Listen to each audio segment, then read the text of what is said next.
السلام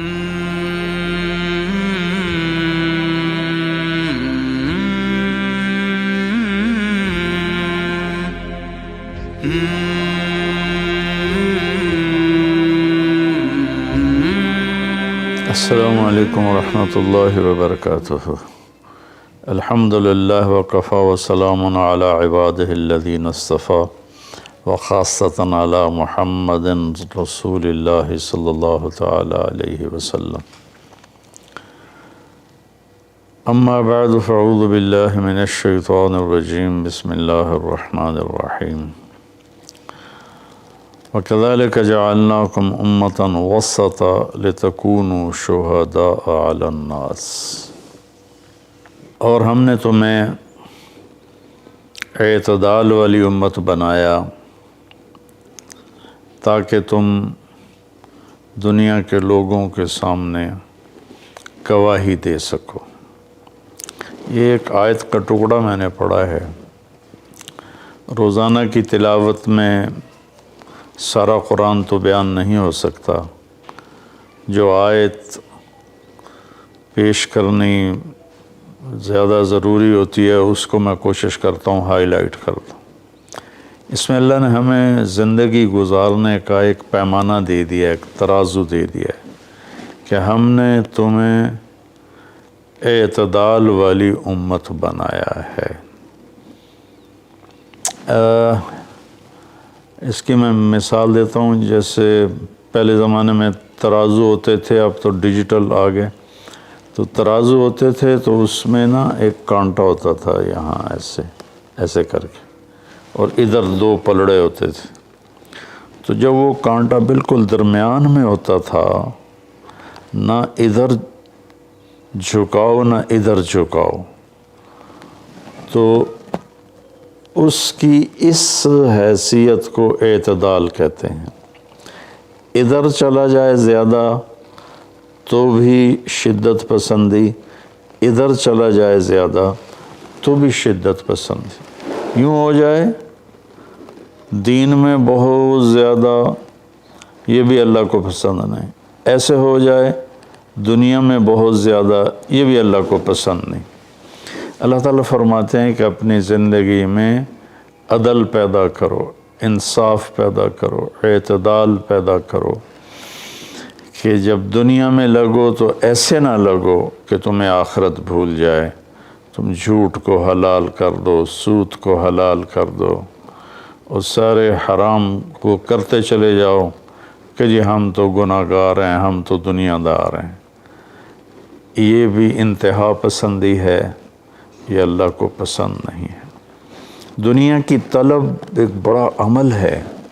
اللہ کے نبی کا فرمان ہے، من طلب الدنیا حلالا، جس نے رزق حلال کمایا، جس نے دنیا کو حلال راستے سے طلب کیا، اس میں جھوٹ نہیں، اس میں دھوکہ نہیں، فراڈ نہیں، اس میں سود نہیں، اس میں ظلم اور زیادتی نہیں، اس میں وعدہ خلافی نہیں، کسی غلط چیز کی تجارت نہیں، شراب بیچتا ہے یا ڈرگز بیچتا ہے، نسل کو برباد کرتا ہے۔ تو جس نے حلال راستے سے دنیا کو کمایا، استعفافاً عن المسئلہ، کہ مجھے مانگنا نہ پڑے لوگوں سے، میں خوددار بن کے زندگی گزاروں، سعیاً علی اہلہ، اپنے بچوں پہ خرچ کرنے کے لیے کہ وہ عزت کی زندگی گزاریں، تعطفاً علی جارہ، اپنے آس پاس کے غریب لوگوں پر خرچ کرنے کے لیے، جو صبح بازار جاتا ہے اور اپنی جاب پر جاتا ہے، اپنی مزدوری پر جاتا ہے، وہ ریڑھی پر بیٹھتا ہے یا بہت بڑے پروجیکٹ کے آفس میں بیٹھتا ہے، اگر یہ چار باتیں اس کے اندر ہیں، حلال کماتا ہے، جابین رشوت نہیں لیتا، غلط کام نہیں کرتا، کسی کی فائل نہیں روکتا، بچوں پہ خرچ کرنے کے لیے اور پڑوسیوں کو نوازنے کے لیے، غریب پڑوسیوں پر خرچ کرنے کے لیے اور سوال سے بچنے کے لیے، جو دنیا کو کماتا ہے۔ تو اب آپ خوشخبری سنیں، لقی اللہ تعالی یوم القیامہ وجہہ مثل القمر لیلۃ البدر، قیامت کے دن وہ اللہ سے ایسے ملے گا کہ اس کا چہرہ 14ویں رات کے چاند کی طرح چمکتا ہوگا۔ تو ایسی دنیا کمانا بھی بندگی ہے۔ ریاکاری کے نفل پڑھ رہا ہو تو وہ جہنم ہے، اور ان 4 شرطوں کے ساتھ دکان پہ بیٹھا ہو، آفس میں بیٹھا ہو، ریڈی پہ بیٹھا ہو تو وہ جنت کا راستہ ہے۔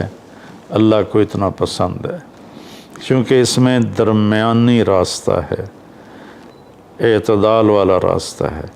اب اس میں انتہا پسندی کیا ہے؟ دوسری حدیث پیش کرتا ہوں۔ تعس عبد الدینار وعبد الدرہم وعبد القطیفہ، تعس وانتکس وإذا شیک فلن تقش، ان اعطی رضی وإن لم یعط سخط۔ آپ نے فرمایا دینار کا چاہنے والا، دینار کا غلام چاہت تو سب کی ہے، سونے کا غلام ہلاک ہو جائے، چاندی کا غلام ہلاک ہو جائے۔ اللہ نے کائناتی معیشت کو، اکانومی کو سونے چاندی کے گرد گھمایا ہے، یہ اللہ کی اپنی قدرت ہے۔ تو اب یہ انتہا پسندی آ رہی ہے، جس نے آپ نے کہا ہلاک ہو جاتا ایسا کون؟ عبد الدینار، سونے کا غلام، چاندی کا غلام، اور زیب و زینت کا غلام، اسیسریز کا غلام، کہ حلال رزق میں ایسی نہیں مل رہا تو چلو کوئی ڈنڈی مار لو، کوئی رشوت لے لو، کوئی جھوٹ بول کے سودا بیچ لو، یہ ہے۔ تو اس کے لیے آپ نے بد دعا فرمائی۔ یہ بخاری شریف کی روایت ہے، آپ رحمت اللہ علیہ عالمین ہو کر آپ بد دعا فرما رہے ہیں کہ ایسے لوگ، چونکہ یہ لوگ جب دنیا میں جاتے ہیں تو اوروں کے حقوق مارتے ہیں، اوروں جو رشوت لیتا ہے وہ رشوت دینے والا پتہ نہیں کن مشکلوں سے اپنے کام کے لیے پہنچا ہوتا ہے، جس کو یہ دھوکہ دے کے مال بیچ دیتا ہے وہ پتہ نہیں کتنی مشکلوں سے پیسہ بنا کے مال لینے آتا ہے، اس کو یہ 2 نمبر ٹکا دیتا ہے۔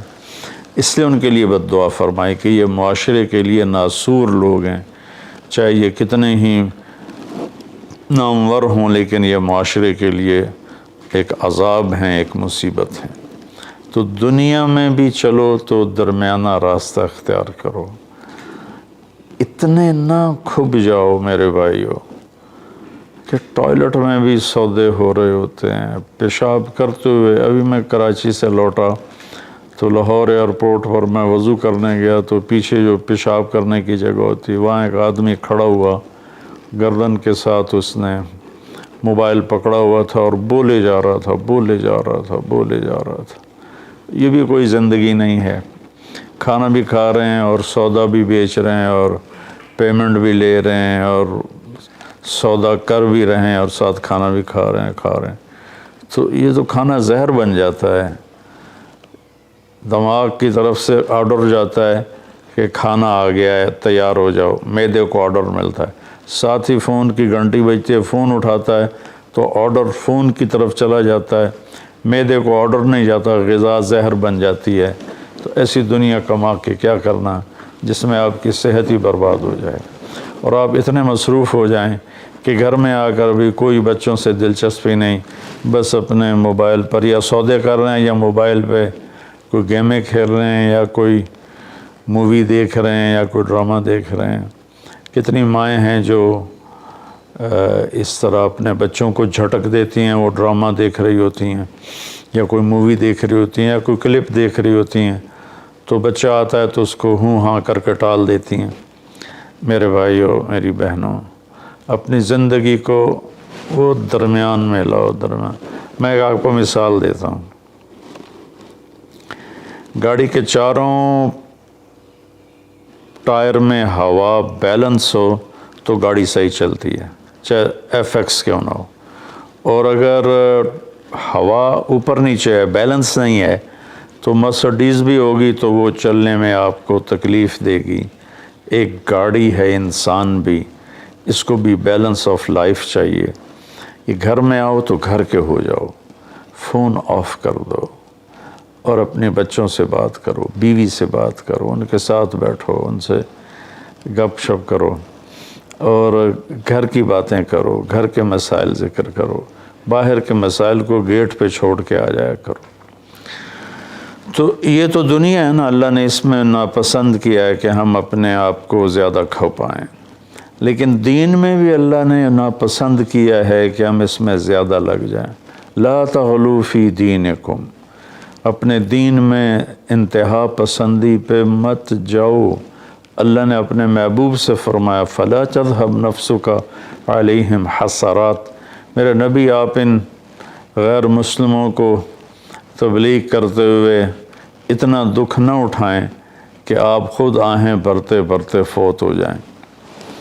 اللہ نے اپنے نبی سے فرمایا، نماز لمبی کی تو اللہ نے اس سے منع فرما کر فرمایا کہ ما انزلنا علیک القرآن لتشقی۔ اللہ نے اپنے نبی سے اعتدال مانگا، لا تبسطھا کل البسط، میرے نبی آپ مال خرچ کریں لیکن سارا نہ خرچ کریں، کچھ بچا کے بھی رکھیں۔ اللہ نے اپنے محبوب سے فرمایا، اس لیے تو اللہ نے زکوٰۃ کا نظام چلایا۔ تو اور ایک حدیث پہ پیش کرتا ہوں، 3 صحابہ آئے حضرت عائشہ رضی اللہ عنہ کے پاس کہ اللہ کے نبی کی رات کیسی ہوتی ہے، تو انہوں نے فرمایا کہ سوتے بھی ہیں اور اٹھتے بھی ہیں، نفل بھی پڑھتے ہیں، بلکہ آپ کی بہت خوبصورت عادت تھی جب آپ تہجد سے فارغ ہو جاتے تو یوں کر کے لیٹ جاتے، ایسے کر کے، اور حضرت عائشہ رضی اللہ تعالیٰ عنہ بھی اٹھ جاتی تو آپ ان کے ساتھ اسی حال میں باتیں کرتے، گپ شپ لگاتے۔ تہجد کے وقت میں اپنی بیگم سے پیار محبت کی باتیں ہو رہی ہیں، اتنے میں حضرت بلال اذان دیتے تو آپ اٹھ کے 2 رکعت سنت ادا کرتے اور نماز پڑھانے کے لیے مسجد تشریف لے جاتے تھے۔ تو اتنی اعتدال کی لائف تھی، ہنسی مذاق فرماتے تھے، اور حضرت عائشہ رضی اللہ عنہ کو لقمے بنا کے کھلاتے تھے، ان کو آٹا گوندھ کے دیتے رہے جب تک حضرت عائشہ رضی اللہ عنہ کو آٹا گوندھنا نہیں آیا، کہ وہ چھوٹی عمر میں ان کی شادی ہوئی تھی۔ تو انہوں نے جب یہ سنا تو کہنے لگے وہ تو اللہ کے نبی ہیں، وہ تو کچھ بھی نہ کریں، بخشے بخشائے ہیں، ہمیں تو کچھ کرنا چاہیے، کیا کریں؟ ایک نے کہا میں ساری رات نہیں سوؤں گا، نفل پڑھوں گا، کتنی اچھی نیت کی ہے۔ دوسرے نے کہا میں ساری زندگی روزے رکھوں گا، کبھی افطار نہیں کروں گا، کتنی اچھی نیت ہے۔ تیسرے نے کہا میں شادی نہیں کروں گا، بس اللہ کی عبادت کروں گا اور اللہ کے راستے میں جہاد کروں گا، کتنی اچھی نیت ہے۔ آپ کو پتہ چلا تو آپ نے تینوں کو بلا لیا، تو آپ نے ان کو ڈانٹ پلائی، تم میرے اللہ کو مجھ سے زیادہ جانتے ہو، تم میرے اللہ سے مجھ سے زیادہ ڈرتے ہو، زیادہ تقوی والے ہو، میں تم میں سب سے زیادہ اپنے اللہ کو جانتا ہوں، سب سے زیادہ اللہ سے ڈرتا ہوں، میں کھاتا بھی ہوں، روزہ بھی رکھتا ہوں، میں نے شادی بھی کی ہے، میں سوتا بھی ہوں اور میں جاگتا بھی ہوں، اور میں نے آپ نے تو 11 شادیاں کی، 9 بیویاں زندہ تھیں جب آپ دنیا سے تشریف لے گئے، تو آپ کی خوبصورت زندگی تھی ان کے ساتھ۔ تو آپ نے تینوں کو ڈانٹا اور فرمایا کہ اعتدال کے ساتھ چلو، جس نے کہا میں شادی نہیں کروں گا شادی کرے، جس نے کہا میں روزہ نہیں چھوڑوں گا وہ روزہ چھوڑے، کہ مہینے میں 3 روزے رکھو بس، 13، 14، 15، اور جس نے کہا میں رات سوؤں گا نہیں وہ آرام بھی کرے اور اٹھے بھی صحیح۔ تو یہ زندگی اعتدال والی اللہ کو تو دین میں انتہا پسندی اچھی نہیں لگتی، اور اللہ نے اس کو رد فرمایا۔ ہمارے بعض نادان دوست قربانی کے نام پر پورے گھر کو اجاڑ دیتے ہیں اور انہیں احساس بھی نہیں ہوتا کہ کتنا بڑا نقصان کر رہے ہیں۔ سب سے بڑا تقاضا اسلامی تاریخ میں جنگ بدر کا ہے، اس سے بڑا تقاضا قیامت تک نہیں آئے گا۔ کہ جن کے بارے میں اللہ کے نبی کی وہ گواہی ہے جو قیامت تک کسی کے لیے نہیں، ان تہلک هذه العصابة فلن تعبد، میرے رب اگر آپ نے اس جماعت کو ہلاک کر دیا تو پھر آپ کا نام لینے والا کوئی نہیں بچے گا۔ اتنی بڑی گواہی 313 کی، اور یہ اتنا بڑا تقاضا تھا اور اتنا بڑا یہ اس وقت اہم اور ضروری کام تھا، اور آپ نکلے اور ذوالحلیفہ 7 میل دور ہے۔ جب وہاں پہنچے تو حضرت عثمان اور اسامہ رضی اللہ عنہما کو آپ نے واپس بھیج دیا کہ آپ کی بیگم حضرت رقیہ رضی اللہ تعالیٰ عنہ وہ حضور صلی اللہ تعالیٰ علیہ وسلم کی دوسرے نمبر کی بیٹی تھیں۔ حضرت زینب پہلے نمبر پر، حضرت رقیہ دوسرے نمبر پر، ام کلثوم تیسرے نمبر پر، حضرت فاطمہ چوتھے نمبر پر۔ تو بیمار، ان کو چیچک نکل آیا تھا، تو ان کو وہاں سے واپس بھیجا کہ جاؤ تم رقیہ کی تیمارداری کرو۔ وہ جنگ بدر میں شریک نہیں ہوئے، میرے نبی نے واپس کیا، لیکن جنگ بدر کے شریک صحابہ میں ان کا نام لکھوایا، دونوں کا۔ جب ہم بدری صحابہ کی فہرست کھولتے ہیں تو اس میں اسامہ اور عثمان رضی اللہ عنہما دونوں کا نام ذکر ہے، اور مال غنیمت میں ان کا حصہ بھی رکھا آپ نے۔ اتنے بڑے تقاضے کو آپ نے بیوی کی بیماری کی وجہ سے پیچھے کر دیا اور ان دونوں کو واپس بھیجا، اور رقیہ رضی اللہ عنہ کا انتقال ہو گیا۔ جب آپ واپس تشریف لائے تو وہ دفن ہو چکی تھی، تو آپ نے ان کی قبر پہ جا کر دعا فرمائی۔ تو میرے بھائیوں، دین میں بھی اعتدال ہو، دنیا میں بھی اعتدال ہو۔ یہ رہبانیت تو نصارہ عیسائیوں میں تھی کہ شادی نہیں کرنی، نہانا نہیں، بال نہیں کٹوانے، ناخن نہیں صاف کرنے، پہلے، اب نہیں، پہلے جو قدیم عیسائی مذہب تھا۔ تو طبیعت میں اتنی شدت، غیر فطری زندگی، پھر وہ دوسرے طریقے سے اپنی خواہشات کو پورا کرتے تھے، تو اس سے میرے نبی نے روکا۔ بعد میں ایک ٹرینڈ چل گیا کثرت عبادت کا، لیکن وہ کوئی معیار نہیں ہے کہ فلاں بزرگ تھے، انہوں نے 40 سال عشاء کے وضو سے فجر کی نماز پڑھی، اور فلاں بزرگ تھے، انہوں نے 30 سال عشاء کے وضو سے فجر کی نماز پڑھی، اور فلاں بزرگ تھے وہ 25 سال جنگل میں پھرتے رہے۔ بھلا یہ بھی کوئی دین ہے جو پیش کیا جائے؟ ہمارا دین تو پوری دنیا کو پیش کرنے کے لیے ہے۔ ان الدین عند اللہ الاسلام۔ اب اسلام ہی ایک مذہب ہے جو باقی ہے اپنی صحیح معنی میں، تو ہمیں پیش کرنا ہے لوگوں کو، یہ تو ہم اپنوں کو پیش نہیں کر سکتے کہ 25 سال جنگلوں کی خاک چھانتے رہے۔ یہ تو رہبانیت سے بھی کوئی آگے کی چیز ہے، لیکن یہ ان کی بزرگی کے طور پہ بیان کیا جاتا ہے۔ ایک بزرگ تھے، اپنے بالوں کو رسے سے باندھ لیتے تھے، رسہ اوپر چھت میں لٹکا ہوتا تھا، تو جب نماز پڑھتے پڑھتے ان کو نیند کا جھٹکا آتا تو وہ ایسے ہوتے، تو وہ بالوں کو زبردستی جھٹکا پڑتا، جس سے وہ ان کی آنکھ کھل جاتی اور پھر نفلوں میں شروع ہو جاتے۔ یہ تو میرے نبی کے حکم کے خلاف ہے۔ آپ نے فرمایا تم میں کوئی عبادت میں لگے جب تک وہ بشاشت ہے اور اس کو نیند نہیں، جب نیند کا سمجھے غلبہ ہو رہا ہے نفل چھوڑ کے جا کے سو جائے۔ تو بعد میں یہ ایسی چیزیں پیدا ہوئیں کہ سارا سال روزے رکھنا، اور کبھی ایسا کہ ساری رات جاگنا، یہ کوئی دین نہیں ہے، یہ وہ دین نہیں ہے جسے ہم پیش کر سکیں۔ ایک بزرگ کا انتقال ہوا تو میں تعزیت کے لیے گیا، تو ان کے بیٹے بتانے لگے کہ ہمارے والد صاحب صبح 3 بجے اٹھ کے نیچے اپنے کمرے میں آ جاتے تھے جہاں مریدین آتے تھے، اور باقی جو ان کے اپنے علمی کام ہوتے تھے، اور رات 11 بجے واپس جاتے تھے۔ ساری زندگی یہ معمول رہا۔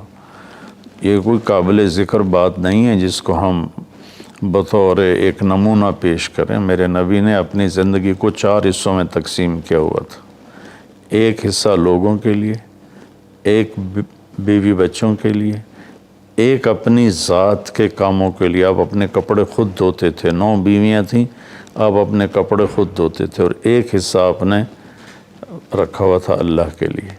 تو آپ سے زیادہ مشکل لائف کسی کی نہیں، آپ سے زیادہ بڑا ذمہ دار کائنات میں کوئی نہیں۔ آپ نے زندگی کو 4 حصوں میں ڈیوائیڈ کیا ہوا تھا۔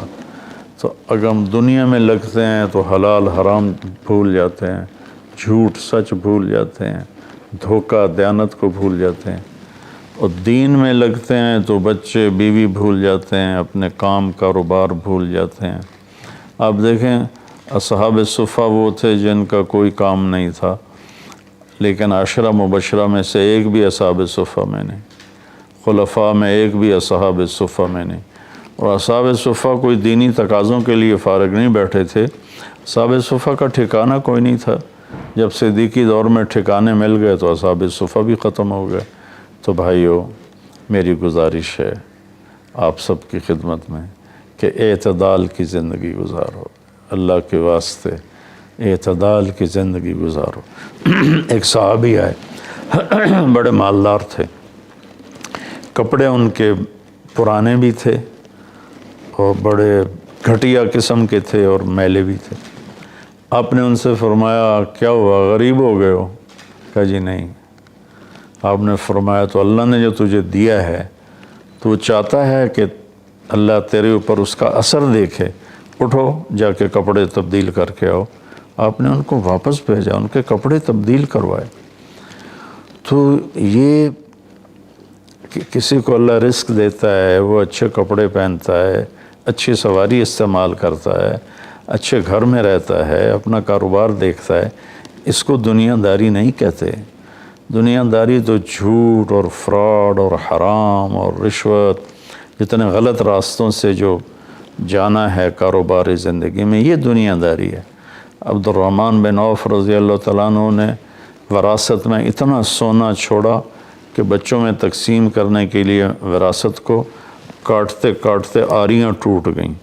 1000 گھوڑے، 10,000 بکریاں اور 1000 اونٹ، یہ مال مویشی ان کے پاس تھے، اور زمینیں الگ تھیں، لیکن وہ 10 بڑے صحابہ میں ہیں، ٹاپ 10 صحابہ میں ہیں۔ تو بھائیو، رمضان کا مہینہ ہے، اللہ سے مانگیں کہ اللہ ہمیں اعتدال والی زندگی نصیب فرمائے۔ السلام علیکم۔